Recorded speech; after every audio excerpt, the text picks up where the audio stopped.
Good afternoon, everyone. Good afternoon, our panelists. Good afternoon, my co-moderator, Jean Bosco.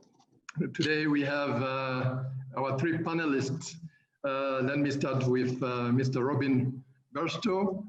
He is the Managing Director of I&M Bank, the Chairman of the Rwanda Bankers Association. We have also Maurice Toroitich. He is the Managing Director of the Banque Populaire du Rwanda, part of Atlas Mara. Now over to you, Jean Bosco. Thank you very much, Tony. Tony, you forgot about Christine. Oh, yes, sorry. We have Christine also Baingana. She is the CEO of Urwego Bank. My apology. Thank you. Thank you very much, Tony. This is a very good opportunity to really share what has been happening within the banking sector, but most importantly, the support to the SMEs across Rwanda. And my introduction will focus mainly on the SME Response Clinic, which is a platform that has been put together between Access to Finance Rwanda in collaboration with PSF, the Private Sector Federation, the Rwanda Bankers Association, Consumer Centrics, and other associations such as the Association of Microfinance Institutions, New Faces, New Voices, and other partners to come, including the Insurers Association. So what we aim to achieve is really to have the financial system responding to the challenges of SMEs and providing information to them, this website, also in the future, near future, through the call center, providing valuable information that is coming from different stakeholders, from the public, but also providing skills, which will be done through the African Institute of Management, to ensure that the relevant skills to overcome the challenges that are being caused by COVID. So we are starting to of webinars that we have dubbed called Supporting Your Business series. And this is starting with the banking to really share what they are doing, but also respond to some of the critical questions of SMEs. It will be followed by microfinance sector to really evaluate what they're doing and also responding to micro enterprises across Rwanda. And we have another, which is the Fed, and I presume that we shall have more. And that will focus on the impact of COVID on businesses that are run by women in collaboration with the PSF Chamber of Women Enterprises, but also New Faces, New Voices. So I don't want to really take much of the time here for today's session. And I'll let Tony move on with the moderation, and I may come in later. Thank you very much. Thank you, Bosco. Thank you, Bosco, for this this topic that we are in with. So now, when we look at what the banking sector as an industry has been doing since now the COVID pandemic, many actions have been taken. Let me summarize some of them. We have been doing the zero charge of all transfers between banks accounts and mobile wallet. We have been doing also the zero merchant fee on payment for all contactless point of sales transaction, such as those with cash flow challenge transaction. We have already banks have started restructuring outstanding loan for customers, especially with those with cash flow challenges. those who have been affected exceptionally with the COVID-19. We have also with other partners, including NBR, the Ministry of Finance, RDB, and PSF, we have created the Economic Recovery Fund to support SME and corporate affected by the consequences of the COVID-19. Also, it's good to mention that some banks individually have decided to reduce interest rate on loans. Others have increased the amount of loans without collateral when you ask for loan. These are examples. They have other examples that comes with, and all these have been done to facilitate the bank customers, especially SME, to go through this unexpected time. Without no further ado, let me introduce the three panelists. I have mentioned we have Madame Christine Baingana. Christine is the CEO of Urwego Bank since 2017. She holds a master's in public administration from Harvard Kennedy School of Government with professional background, which includes over 20 years of experience in financial services, corporate management, and development work. Christine, welcome. We have Mr. Robin Bairstow. He is the managing director of I&M Bank, the chairman of the Rwanda Bankers Association. Robin has nearly 25 years of banking experience in diverse markets and have been with I&M Bank PLC for 4 years. Prior to this, Robin held senior role with Standard Chartered Bank, Wholesale Banking Group.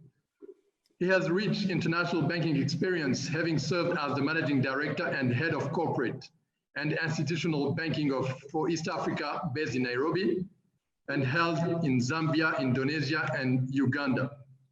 He attended the South African American Naval Academy and is a graduate of University of Leicester. Welcome, Robin. We have Maurice Toroitich.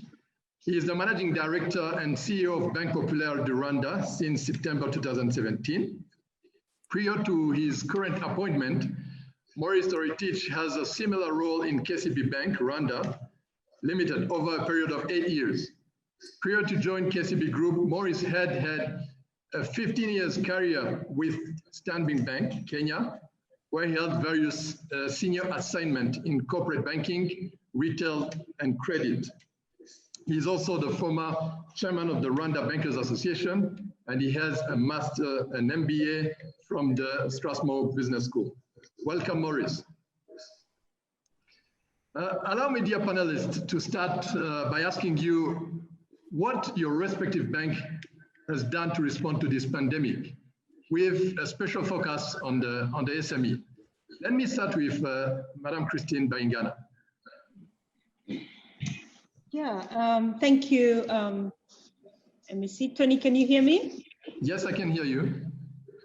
And your question is, what have we done to respond to the crisis in regards to our SME clients?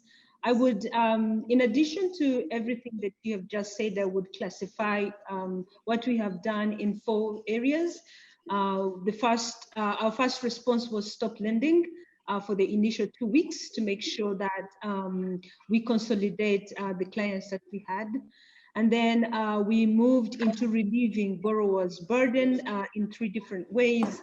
We did a grace period of 3 months, interest and principal, without relaxing the underwriting standards. And again, we did a repayment benefit. Any client who paid during the lockdown period, the repayment went directly to reduce the principal and not the usual principal and interest amount. We've waived late payment penalties and also waived fees for funds transfer in agent banking and over-the-counter accounts. In terms of access to the bank, we made sure that our agent banking services was operational. We call it MHOSE, which included physically delivering plots to our agents, especially in the Kigali area. We also opened all our outside Kigali branches and we're able to maintain 4 out of 7 branches in Kigali. And the last thing we did was enhance our digital services. In addition to our agent banking platform, we quickly went into integration with MNO, MTN specifically, and the integration hit a record development of 3 weeks, and we became live on the MNO platform. Most like other banks, we were late responders. But as a microfinance bank, SME borrowers represent about 6% of Urwego's total borrowers. Within this lockdown period, our PAR has worsened over by 500%, and our NPLs has also worsened about 140%. And only 45% of our SME clients have managed to pay their loans during the lockdown period. 38% of those are female SME clients, and we have about 7% of our SME clients as company versus 93% of individual entrepreneurs. Again, 33% of our SME clients, borrowers, have essential services. And I think I attribute the repayments, the 45% repayments during the lockdown, to the fact that 33% of the SME clients are essential services. Now, we did a survey quickly during the lockdown, and about 73% of our SME clients have claimed that their businesses have declined tremendously. So our response has been that specific, in alignment with the other banks and the Rwanda Bankers Association and the BNR leading of relieving the burden of the loan repayments, making sure that they have access to the bank, and enhancing the digital platform to ensure that our clients have access to products and services especially during the lockdown. Thank you. Thank you very much, Madam Christine. It's very interesting to see how you say that even in this period of COVID, 45% of your SME managed to pay the loan. We will come back and see what can we do with the 55% that are remaining. Now over to you, Robin, to tell us what INM has been doing. Thanks, Tony. One of the first areas where we focused on was looking at how we can do an across-the-board relief in terms of costs. So the bank took the bold step of reducing our base lending rate by 50 basis points. It kind of works out to, across our loan book, you can do the mathematics, but it works out to about $150,000 pumped back into the economy just by doing that across our client base. We obviously did the same as all the other banks with repayment relief, and we provided across the board, across all 3 segments, corporate, SME, and retail banks, retail customers, relief of between 90 days, and the longest relief we've given is up to 1 year. So we didn't ring fence it. Fortunately, we've been given guidance now. We took a bit of a leap of faith that we would have support from the central bank, that we could extend loans longer than the initial 90-day period. Obviously, and as Christine said, we still had to apply prudent underwriting standards in this regard, but we have been able to effectively assist the 36% of our customers who have applied for relief.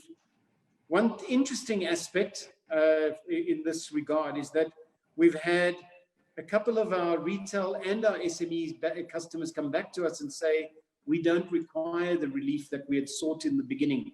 So that is interesting from that side. They've asked us to remove the application. I think it's early days yet. I don't believe we're at BAU. There are a number of customers in the essential services area that are open. The economy is slowly but surely, we've got like a trickle back scenario at the moment. We'll see how it goes on the 1st, when some of the day wage earners are able to get back to work. If we look at from a digital point of view, we supported the initiative across the banking sector that we would waive the digital transaction fees. And if we look at our numbers across all of them, from bill payments to external payments, we've seen more than 100% increase in the utilization of those channels. We've seen a 75% reduction in transactions across our counters. And on the contrary, we are fortunate in that our NPL levels have actually remained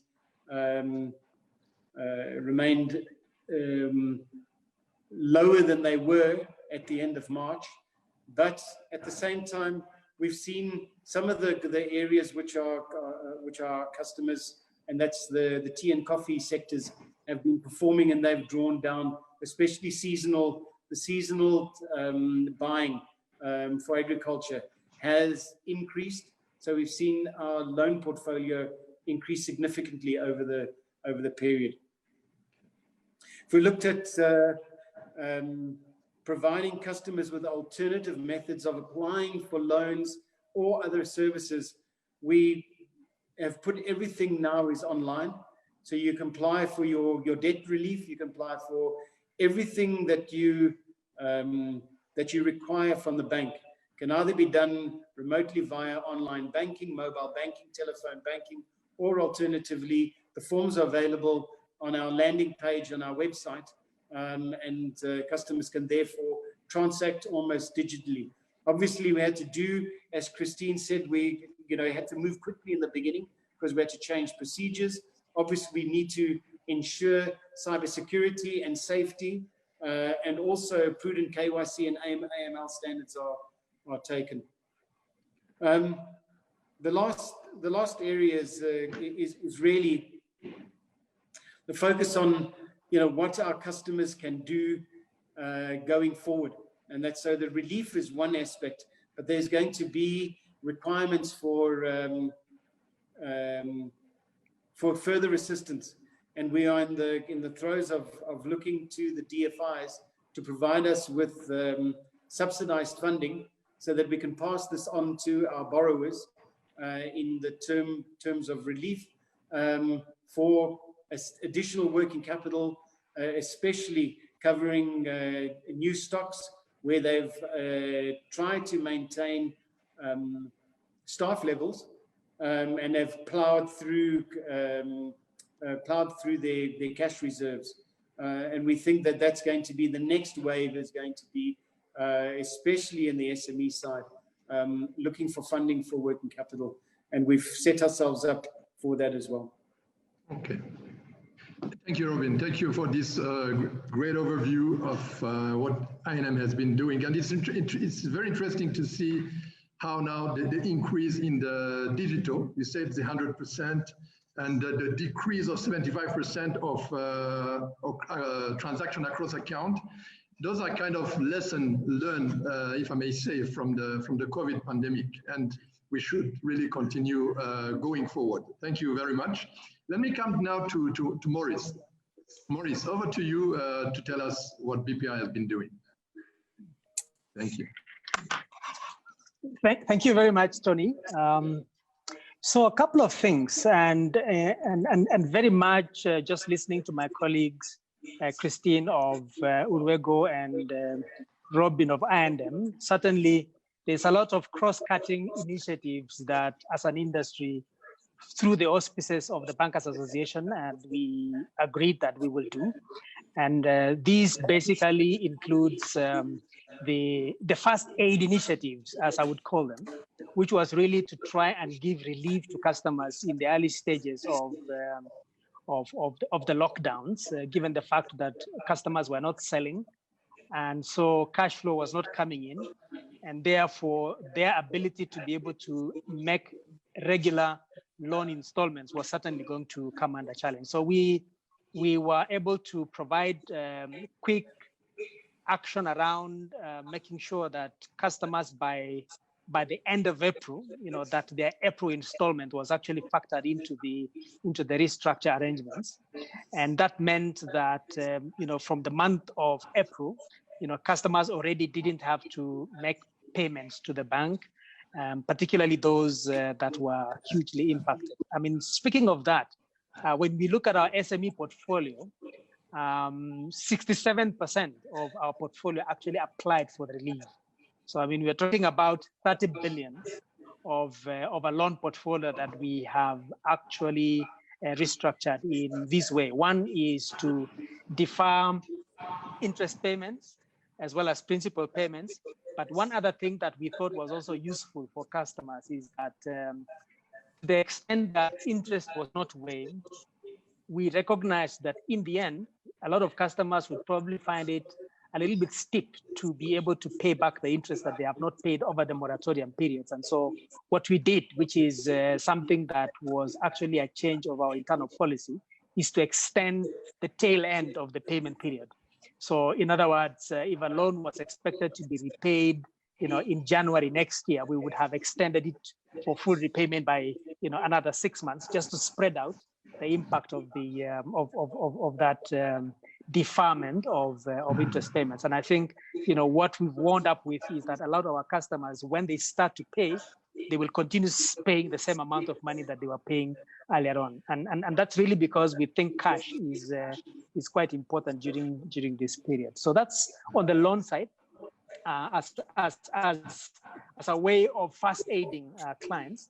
But going forward, and this is really where the rubber meets the road, as I would say, is to then begin having very detailed, very specific conversations, which is an exercise that is going on already, to try to understand what the specific impact might have been on particular customers in particular segments, because the longer term relief or the longer term action will not be standard, just in the same way that we've done for everybody now. So going forward, we foresee that the kind of action that we will be taking for customers in manufacturing will be very different from the kind of action we'll be taking for customers in construction, in trade and commerce, etc., depending on how these businesses begin to get back on track or not.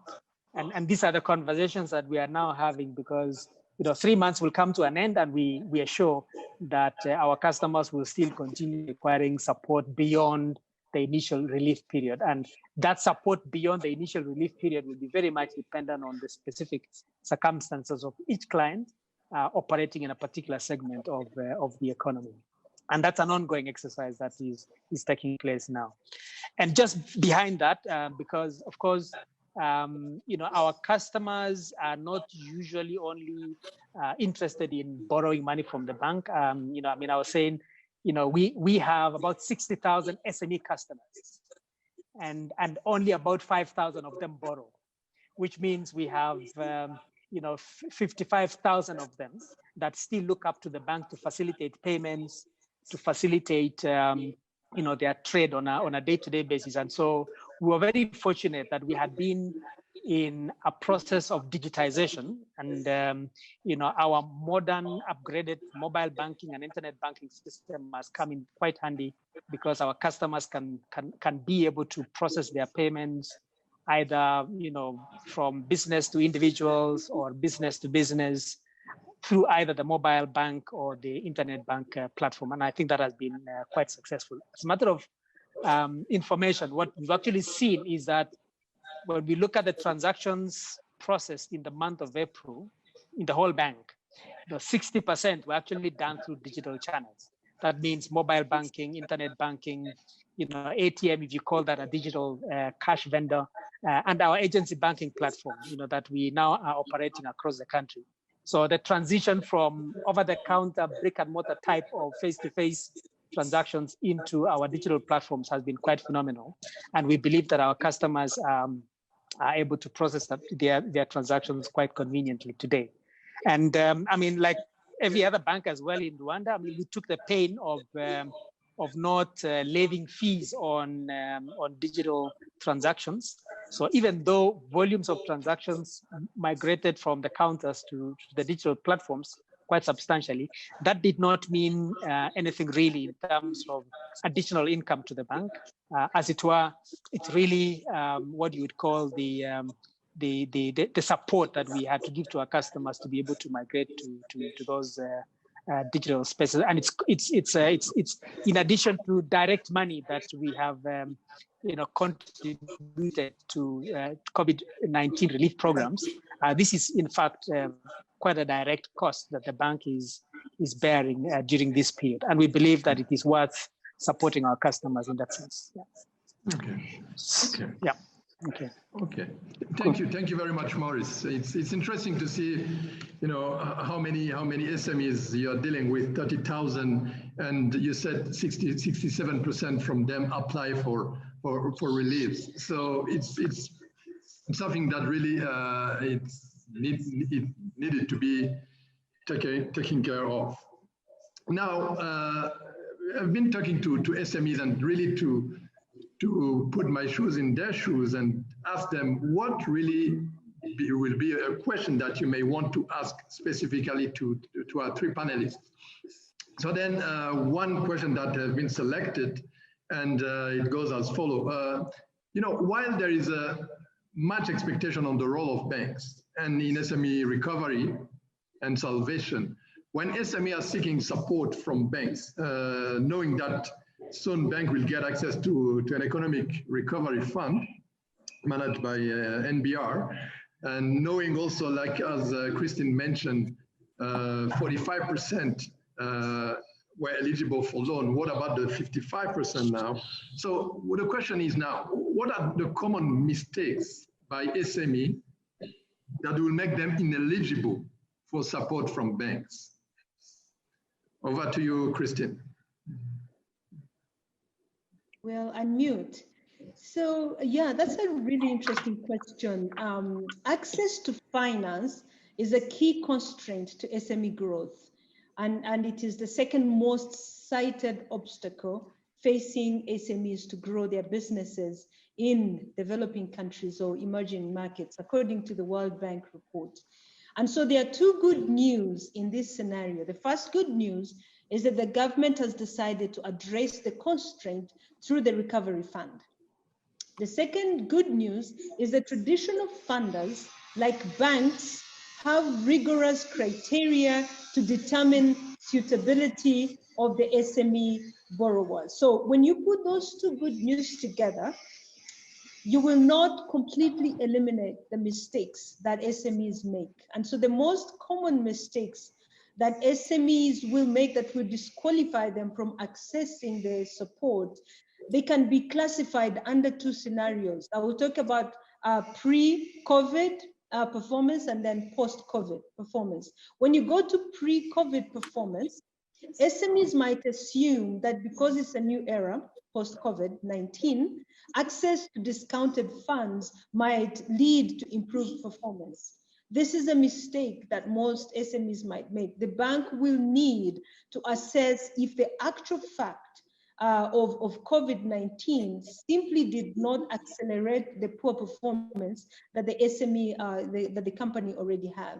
So this SME needs to assess their situation before they try to access the government funds.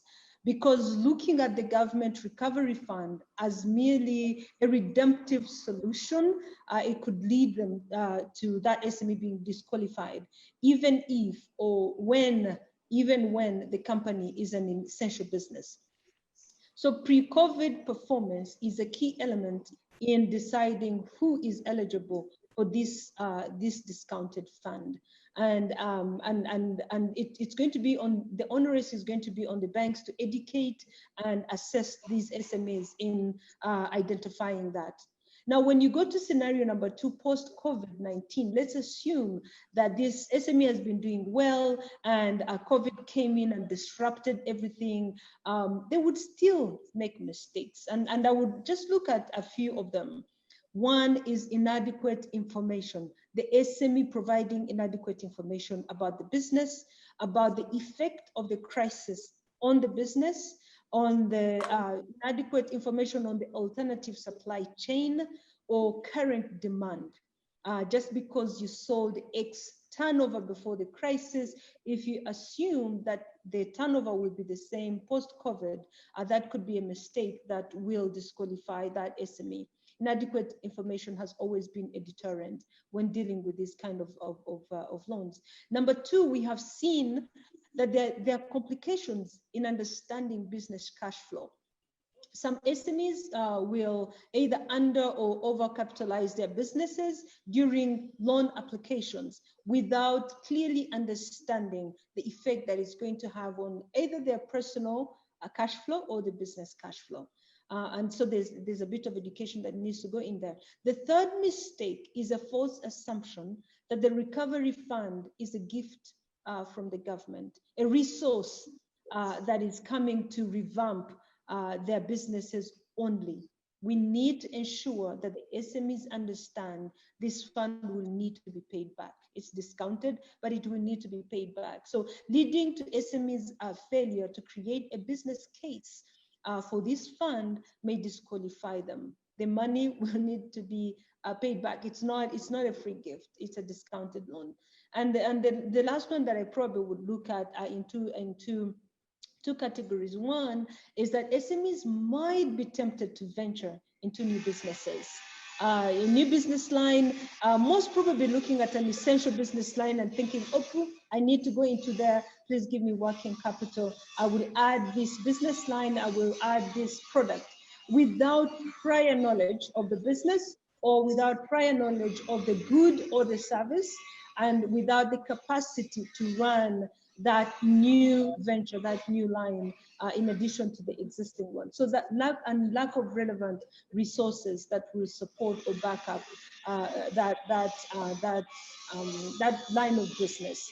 So venturing into a business line or adding into the existing one in order to access the fund is going to be a mistake that most businesses will make, that will disqualify them. And the last one is underestimating the impact of low funds. The SMEs might think, oh yeah, this is a low cost fund. I've been getting SME loans at 15%, 16%. This is a single digit interest rate. So let me go for the money. Let me put up this document, this business case, without actually understanding that even a single digit cost of money is huge for a business, and not understanding the way the environment has changed. Our environment has changed forever. SMEs will need to build that into the application to access these funds. And these are going to be disqualifying areas for most banks. Thank you. Thank you, Christine.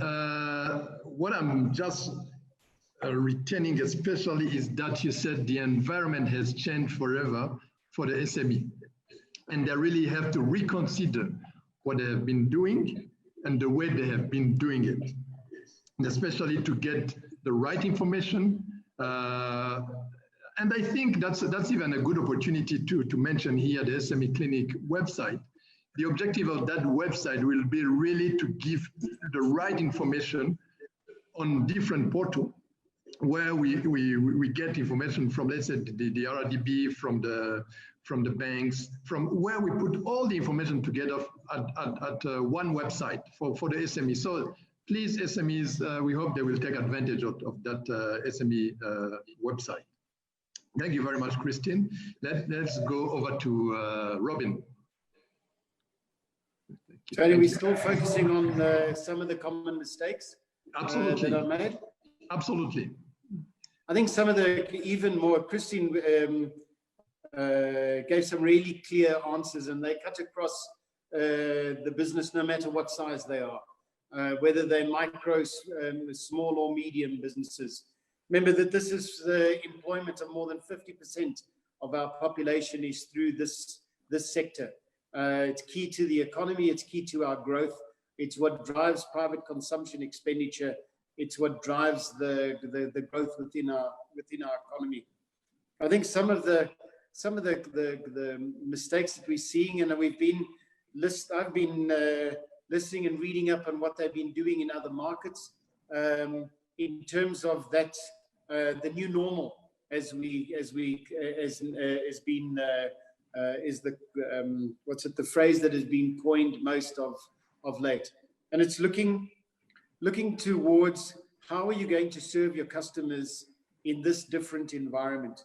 And let's just focus on one little area which banks struggle with when they're making assessments. Remember that if we look at the Economic Recovery Fund, we are, as said earlier, having to use prudent underwriting standards in terms of this. It's not the fact that we can, I don't want to be flippant, but this is not Santa Claus. We have to make sure that one of them, we are going to get these funds supplied to the bank. We're going to have to pay them back, which means that whomever we lend the money to is going to have to return the funds. If we use that example that we've been talking about with digital banking, with more and more customers accepting payments digitally, you will be able to bank your money and prove that you have the money in your bank account. Because one of the biggest issues that we have is lack of access to reliable financial information on applicants that apply for funds. This cuts across the entire banking sector. So if you bank the funds that you receive into your bank account, at least you have proof of the receipt of the money.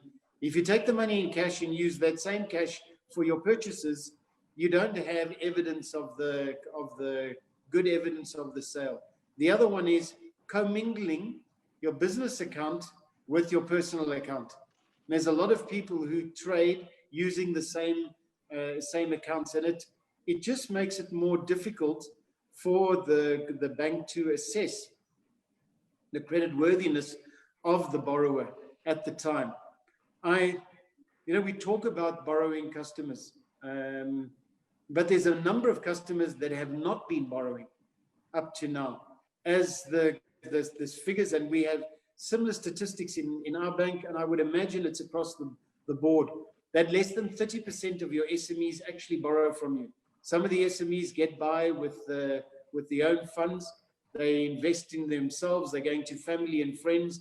They're using informal funding, etc. They don't come into the formal banking sector to look for funding. But there are people out there, and maybe some people even watching this, that are going to have to approach the bank now because they need working capital. They need to build up their stocks. They need to pay for their debts, etc. And one of the things that the banks are going to ask for is financial information. So make sure that when you're going into the bank, you are able to be in a position to provide them with information. And in absence of formal financial statements, one thing that does help is your tax payments receipts. So it doesn't help to not pay your taxes. It helps to have your transactions go through the EBM machines, because that's a record of sales. And number two, your bank account, because it shows the funding going in and out of the account. And if I've got some advice for people out there, I would say separate the two. And even if you see it as a cost of borrowing, engage an accountant to give you insight into your company's financial situation, because that's what the bank is going to base a lot of its decision making. It might be you're running a successful business, but if we can't show it on paper, you're starting off the back foot, which makes it really difficult. So I don't want to talk for long, but that's one of the big areas of mistakes. Just from another point of view, maybe not answering the question that you asked, but I'll take the opportunity in any case. And that's also, you've got a product, just like some of the restaurants very quickly went into they weren't able to serve customers on their premises. They went into either home deliveries or takeaways. You need to be able to look at adapting to this new normal. So if there's a way that you can sell online, if you can use I think there's going to be a little bit of reticence for people to use I don't see the full market of 48,000 Momo taxi drivers coming directly into the market. There's still going to be some out there that are going to be looking for business. So we have an awesome opportunity for delivery services. And if you can, let's use this opportunity to digitize your business. Go online, make it available, use WhatsApp, use means that you don't need to create a web portal for purchases. You can take a phone, etc. But look at your different ways of delivering your product to the market. And then the other one is, I would say, don't ignore your customers, don't ignore your suppliers. You've got to be in contact with your customers. You've got to be in contact with your suppliers. And I would say, if you're looking at cash flows, if I'm sitting here and I'm assessing a credit, I really don't care what's going to happen in 5 years' time. Right now, given the period that we're in, we should be focusing on a 6 month cycle. Look at a 6 month cash flow, maximum 12 months. Focus all your attention on that and how you're going to recover from your current situation, and take this opportunity to explore new markets. I mean, those of us that have looked at business, if you take the Ansoff matrix, the most riskiest of all the ways to do business is new products to new markets. So try sell new products to your existing customers, or sell existing products and expand your target market that you're selling to, because you don't want to, and to reiterate what Christine says, you don't want to now change your entire business model. Unless your business model was not working for you prior to COVID-19, but you need to make enhancements, and if it's not working, stop it quickly. Don't, because sometimes killing bad business quickly is much better than allowing it to go into a slow, steady decline. Okay, thank you, Robin. Thank you, Robin. What may be needed to mention here, as I repeat what you said, is really to go digital for SMEs, to really rethink and revisit the business plan, to see the suppliers, to take care of the customer.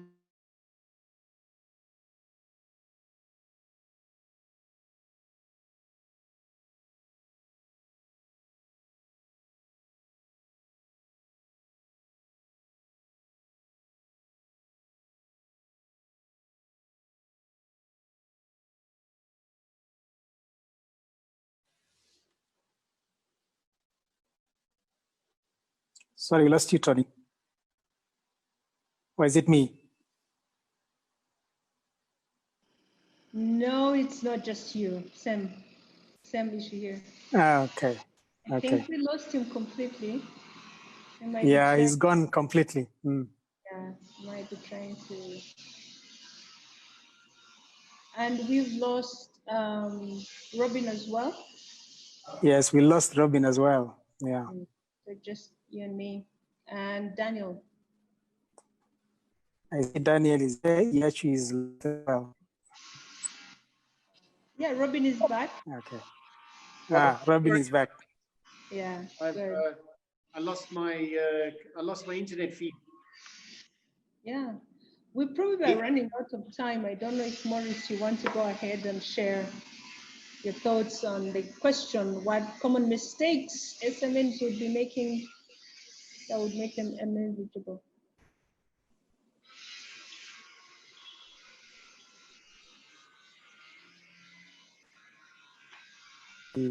All right.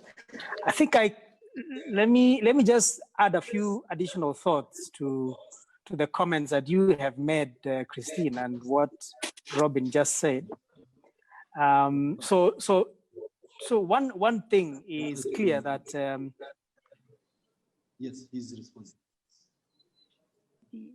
Yeah, there's always this misconception that our SME customers might have, that the only one thing that they ever need for them to be successful in their businesses is a little more cash, a little more cheaper cash, which is a sort of cash that we are likely to see from government, from DFI, and even from commercial banks. If you think about the kind of actions that some banks have done already to reduce, lending rates. But I think the more important thing, and this is usually the fault that a lot of SMEs make, is not actually to be able to demonstrate to the banks their understanding or their deep understanding of the market in which they operate in, because that is really where the decision as to whether a bank will lend to them or not will rest.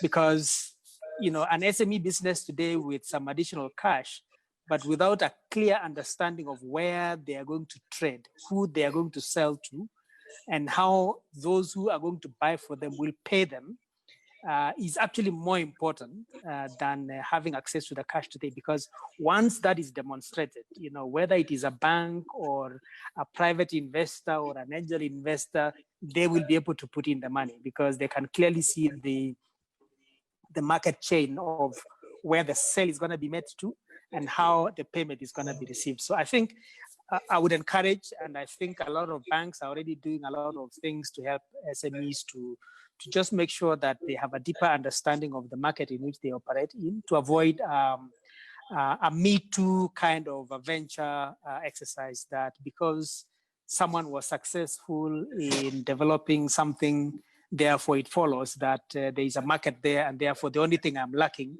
really is cash to be able to invest in it. I think it is far from that. So that's one point. So a deeper understanding of the market, especially post-COVID or especially during the COVID period, because I wouldn't expect SMEs today to think that their customers that they had in January and February will still be the same customers that they have, in May, June. They will be totally different because some customers will have moved on to other things.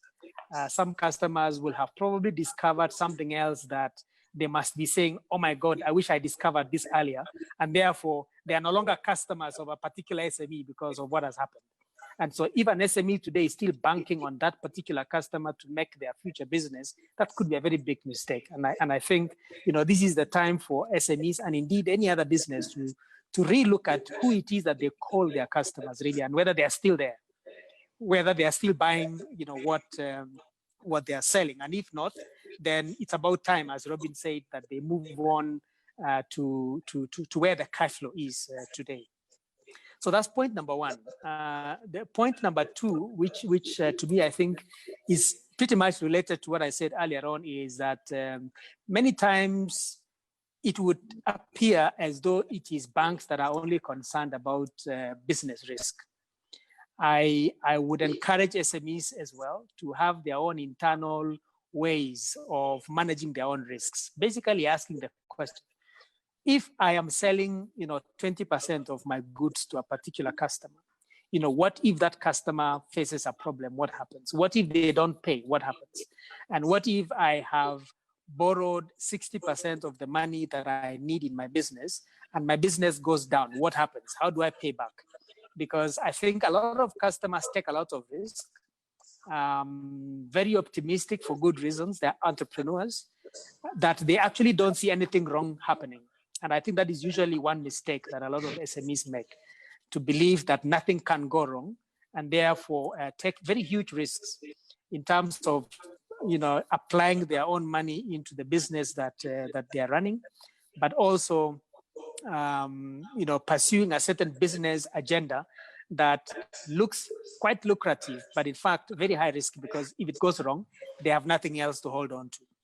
And I have seen very many examples of those, where it looks very good on paper, but in practice, a totally different story. So I think it is good for SMEs to be circumspect, think twice. If the deal is too good, think twice.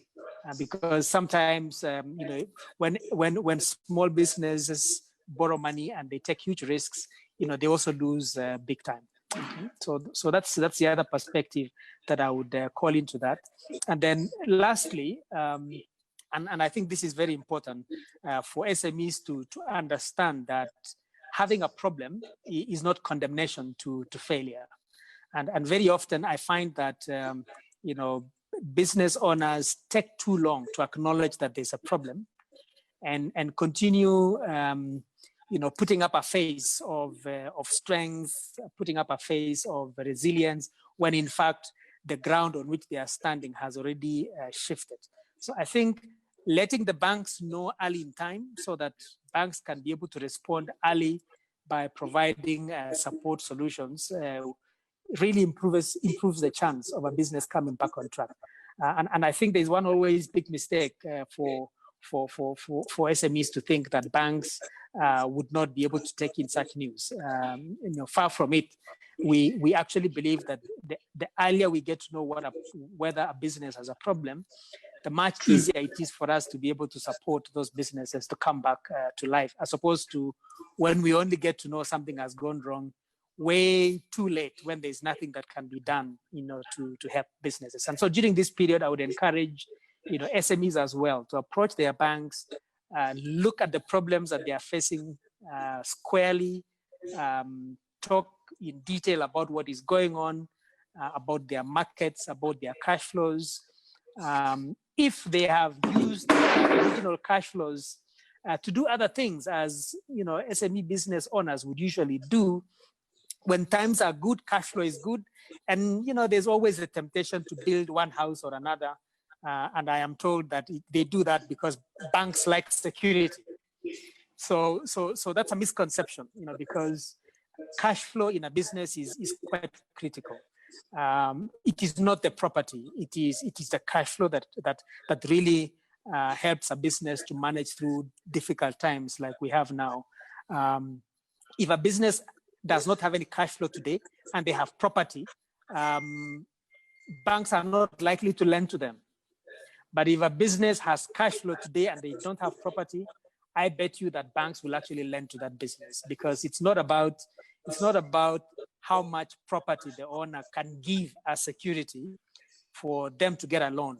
It is about how resilient the business is to generate cash flow that will actually increase their credit worthiness when it comes to being able to access some of this funding that we are lining up for supporting SME businesses.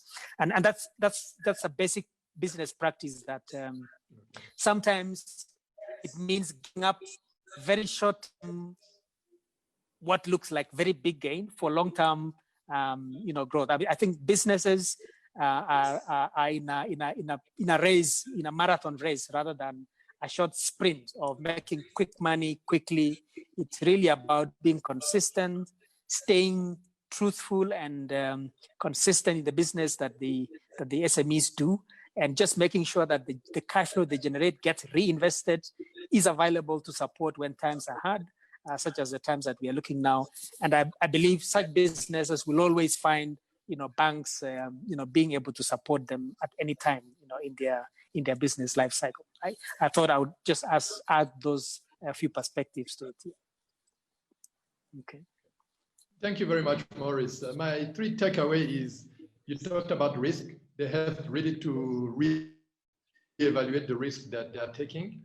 You talked about a cash flow that sometimes it's not only in the houses or in the guarantee that they give to the bank, but also you talked about being like a doctor to do a diagnostic of problem when it's early, not when it's too late. So thank you very much. Let me now give the floor to my colleague Jean Bosco to look at the question that was the question that were posted on the Facebook by SMEs. Thank you. So thank you very much, Tony and panelists, for the very productive discussion. I've learned a lot, and I believe all the people and the SMEs that are watching now have benefited a lot. So a hard ask from me is that, yes, we have heard that banks have been affected by COVID-19 to some extent. But once again, you are still supposed to support SMEs to overcome as well. And I see this also not only as a burden to banks, but also as an opportunity, because one said that we do not grow when things are easy, grow when we face challenges. And that's the kind of circumstance we are in. Now, the first question that was posed here is really to know which approaches you are taking in supporting SMEs from different sectors, because we believe that sectors will recover at their own pace. And when you find like hospitality will be having a lag in terms of recovery versus some other sectors, how do you adapt your solutions and your response to such kind of patterns? So that's my first question. Then I probably might respond to that, and then I come with the second one quickly. So Maurice, would you go first to that?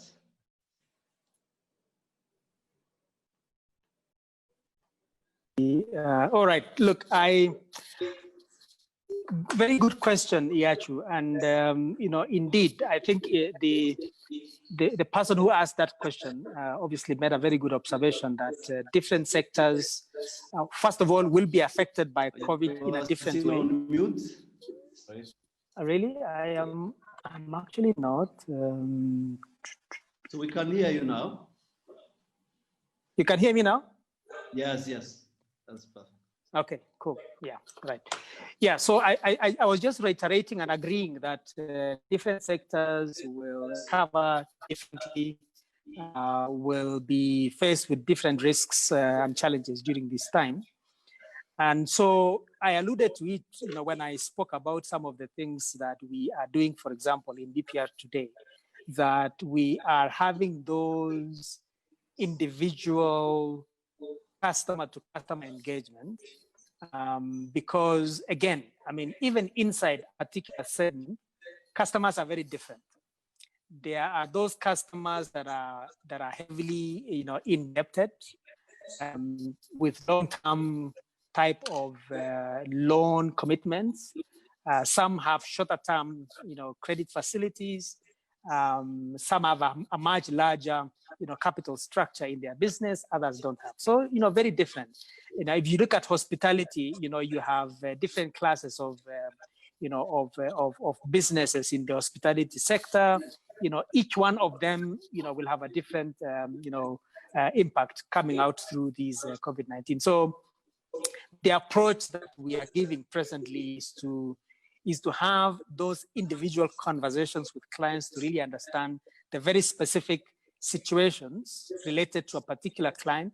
And then we develop a solution that is customized to the particular client, so that it is not only addressing specific needs of a particular client, but also taking into account the sector issues that that particular client is getting affected. And remember that there's also the value chain of it, because, you know, you might look at you know, the hospitality sector as an example today, but there's a whole value chain into agriculture, into logistics, you know, into warehousing, you know, I mean, and all that, you know, has impact on what particular solution one might come up with for a particular client. So I like to think that it is a lot easier and a lot better to look at specific problems of a specific client, as opposed to using one jacket fit all kind of a solution to resolving, you know, client issues. Okay. Because again, I mean, it might be a case also sometimes that you know, you have a business that is operating in very low margin business, and therefore issues of pricing becomes quite an issue. While in another market, you know, it is possible that a customer might actually be having much higher margins and therefore can be able to pick up, you know, a slightly higher price, you know, than the other. And so I think initially that is the way I would look at that, you know, in trying to address sector-specific concerns by SMEs. John Bosco, can I just add something in here quickly? Something we've done is just taken sector by sector, looked at all the impacts on each of the sector, and then they've derived, you know, obviously as we go forward after the deferment, but now looking at funding for the future, and then look at specific questions to ask to each and every one of the sectors, which are different. So we'd be focusing on different areas. So we've given all of our relationship managers and credit managers an aide memoir to sit with their customers. That's driven from the people in the seniors in the business. So when they go out to see the customers or they're talking to the customers, they know specifics so that we can have those areas answered specifically. And they walked armed with those to be able to pinpoint the areas within their business, and we're not stabbing around in the dark. That's good.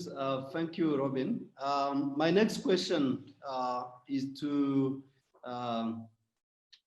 Christine. Well, we have heard of major shifts to digital channels during this period, which is a good thing, at least that has come from COVID-19. But what measures have you put in place or have you taken to ensure systems are safe from hackers and scammers that already are eyeing this industry? So that's really something that is, it's worrying for different clients of banks. Okay, let me unmute. Thank you, Yatru. That's a global challenge that we're currently dealing with as we move into digital banking. However, as I would proudly say, we have a regulatory environment that caters for prevention of these cybersecurity attacks. One of the regulations is doing testing, cybersecurity testing, annual tests that are mandatory for banks to ensure that the penetration of the banks are well safeguarded, the risks, the weak areas, the gaps and the thin lines are identified and secured. But as we move into MNO integration, then you begin to have a third party accessing your system, and they're increasing the challenges. Again, the regulatory environment provides for institutions like RULA that looks at how are we protecting our clients. And for banks, I think you will realize, including a small bank like a microfinance bank like Urwego, we are going with our own agent banking partly for that particular issue, because you want to have a safeguarded environment and build safeguards around without a third party poking into your client accounts and probably creating further weaker lines. The other third thing is that we now have a cybersecurity officer or unit in the bank that is watching what is happening in the transaction area of our banking. Now, I said that that's a global challenge, and as we respond to the digital needs of our clients, we're building this system in line with the safeguards, in line with the prevention, in line with risk identification, assessment, and mitigation. And I know that the individuals in the cyber attacks or experts increases as we build safeguards. They increase their penetration abilities. This is going to be an ongoing fight. There's no would you call it like 100% proof system that cannot be hacked, but making it difficult for you to hack, difficult for you to get away with hacking me, or making it difficult for you to hack and then go days or weeks without my realization is what we are focusing on. I hope that answers your question. Yes, indeed. Thank you very much. Perhaps just one little comment there, Yachu, just to complement what Christine said. I think the one leg of all that process, which I also believe can help a lot, is really just for our customers to also be very watchful, because the tricksters usually play to the vulnerabilities of clients, and usually they would play to the fact that customers, or individuals, usually can do with a little more cash. And so usually the way that they get access to their PIN numbers, to their phone numbers, to their email addresses is by dangling a little carrot, that looks like not so much money, but very attractive. My rule to that always is that nobody gives you free money for nothing. If you have never done any business with anybody, don't expect anyone to give you any free money. And so when you see such things, run away very far. That's my advice. Just make sure that you safeguard yourself from that kind of attacks. Yeah. That's correct. We shouldn't open that window. That's true. So my last one, I'm seeing the time already. We have passed what was planned. My last question is really, it came into my introduction. We also know that banks really need some support in a way. And I think Robin had touched based on this when he said that really there's need for subsidized funding to be able to support SMEs going forward into the recovery phase. What other support do you think banks need at this moment to be able to continue supporting? I know that on these different development partners are following this conversation and really, they're waiting to hear exactly what can be done to support banks in this noble endeavor of supporting SMEs recover from COVID-19. Jean Bosco, there's a number of development financial institutions out there that are providing support to the banking sector, and I think it would be unfair to name all of them. But also closer to home, remember that we have the Business Development Fund as well, which is used to guarantee SMEs. We've had a very successful run with them in the past. They have joined hands with the Economic Recovery Fund that has been launched. Coverage levels are quite high to provide additional support from a portfolio point of view. Some of the DFIs have either provided funding and subsidized funding with quick turnaround times, and the others have also provided us with insurance, especially for our SME portfolios. It's kind of like someone running up to you and saying, listen, I'm going to sell you fire insurance while your house is burning. It's unprecedented, and it's really meant to support us. Though one of the ways that it does help us is if we do have losses, it provides a cushion for the bank to prevent those losses. And it's something that we all have in various ways across our sector used in the past. Some of the DFIs have come out and said, we will get the money to you as quick as possible, and they've provided subsidized funding. We've had others make offers for grants, and that will actually come out over a period of time. So from a banking sector, outside of what the central bank has allowed from the National Bank of Rwanda, where they reduced reserve requirements by 1%, that pumped a significant amount of liquidity into the economy, and they certainly are there to look after us in the event of any of the banks being illiquid over time. And I think, as everyone says, we're in uncharted territories. Nobody knows what the future looks like, and we certainly know that we have the support from a banking sector. So depositors have not been shifting their money around. The money has not disappeared under mattresses.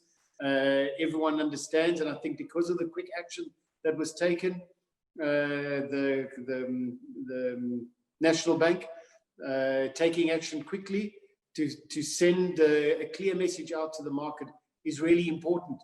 So from a support point of view, maybe they're not providing us, let's not talk about the recovery fund right now, but just being able to show to the market the banking sector is stable, it's liquid, it's well capitalized, we're ready for business, we're here to help you.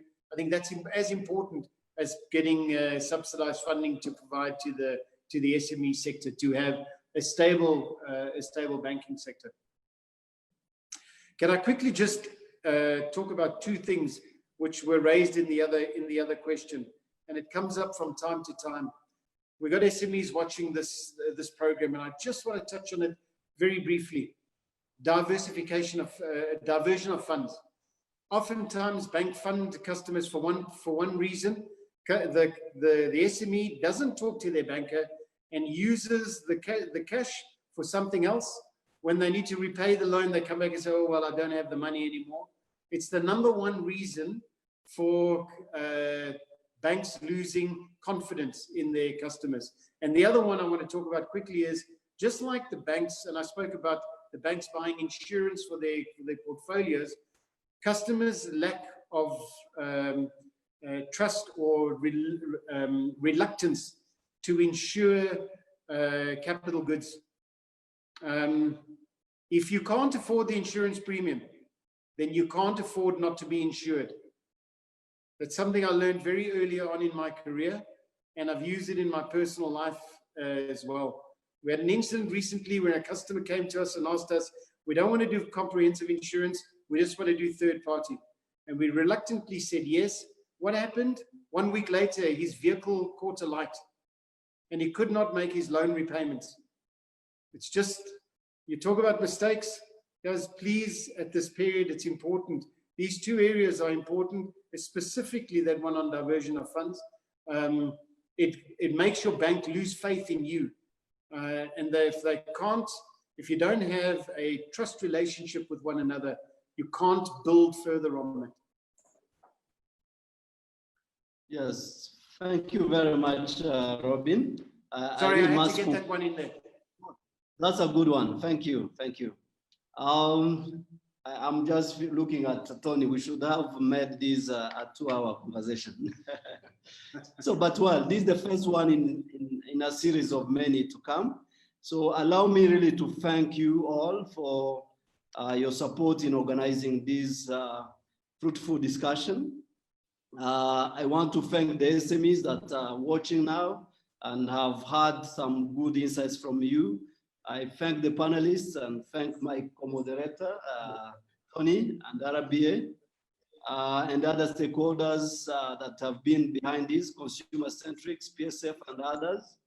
And I want to thank the financial sector fraternity that is watching now. I think this has been a very useful discussion. So we had so many questions and we couldn't answer all of them. I want to refer the SMEs to go to the SME response clinic. All the questions have been taken and we shall answer and post them on the clinic. So see you very soon in the upcoming events on microfinance response and women businesses COVID impact response. Thank you very much to all and have a nice evening and stay safe. Thank you. Thank you very much. Thank you very much. Thank you, Tony. Thank you. Thank you. Thanks. Pleasure. Thanks. Bye-bye. Okay. Bye.